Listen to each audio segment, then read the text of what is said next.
Bonjour à toutes et tous et bienvenue sur cette vidéo. Il s'agit pour vous de prendre connaissance de la leçon avant la séance de cours. Nous travaillerons ensuite en classe sur une mise en application de ce que vous aurez vu et appris dans cette vidéo. Nous allons commencer une nouvelle partie dans le chapitre « Mon organisme lors d'un effort ». En effet, lorsque l'on pratique un sport, mais aussi dans la vie de tous les jours, nous réalisons de nombreux mouvements. Par exemple, au football, le gardien de but peut réaliser un plongeon pour empêcher un but. Ainsi, dans un premier temps, nous allons tenter de répondre à la question suivante.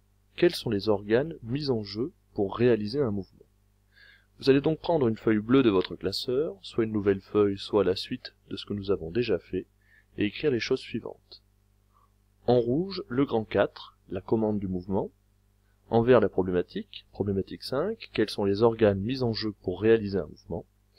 Et en rouge, le petit 1, les organes mis en jeu lors d'un mouvement. Vous pouvez faire pause.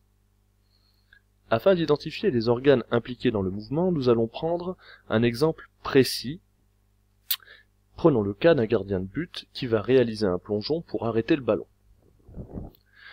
Ce mouvement, le plongeon, va être réalisé par des muscles.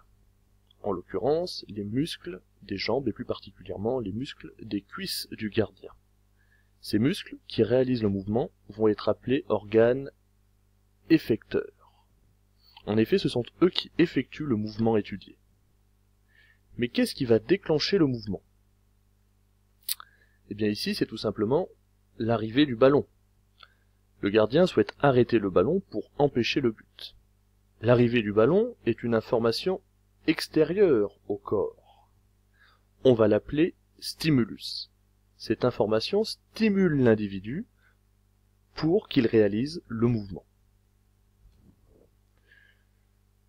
Cette information, l'arrivée du ballon donc, va être perçue par des organes d'essence. En l'occurrence, ici, il s'agit des yeux du gardien.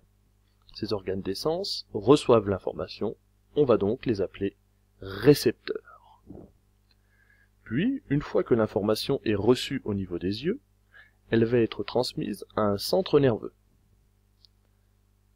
Les centres nerveux sont le cerveau et la moelle épinière.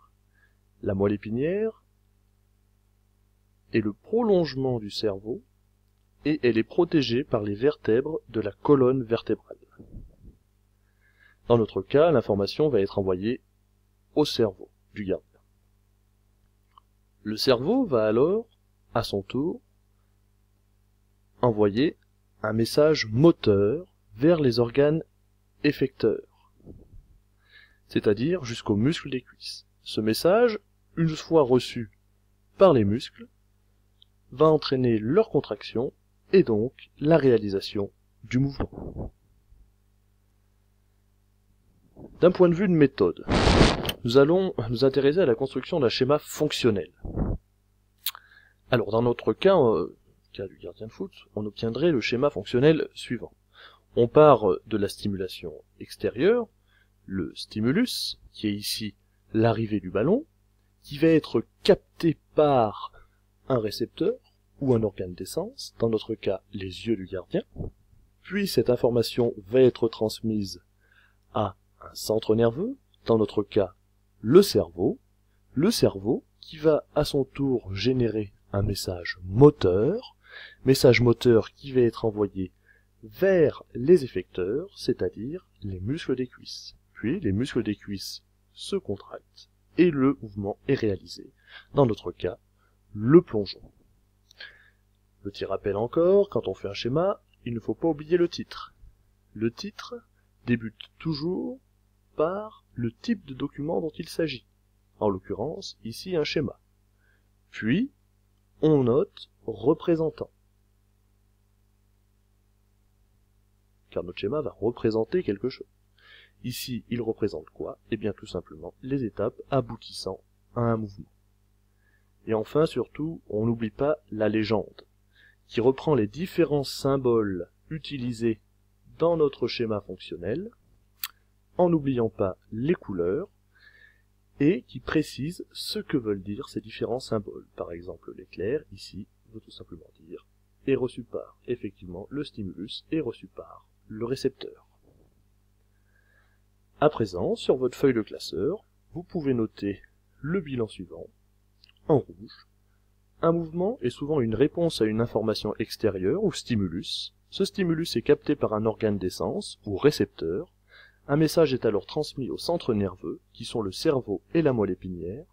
Le centre nerveux élabore un message moteur, qui est transmis aux organes qui réalisent le mouvement, les effecteurs. Les muscles sont des organes effecteurs. Pour le prochain cours, il faut que vous connaissiez ce bilan et ce que je viens de vous expliquer, car la séance débutera par un petit QCM pour voir si vous avez bien suivi cette vidéo et compris ce qui vous a été expliqué.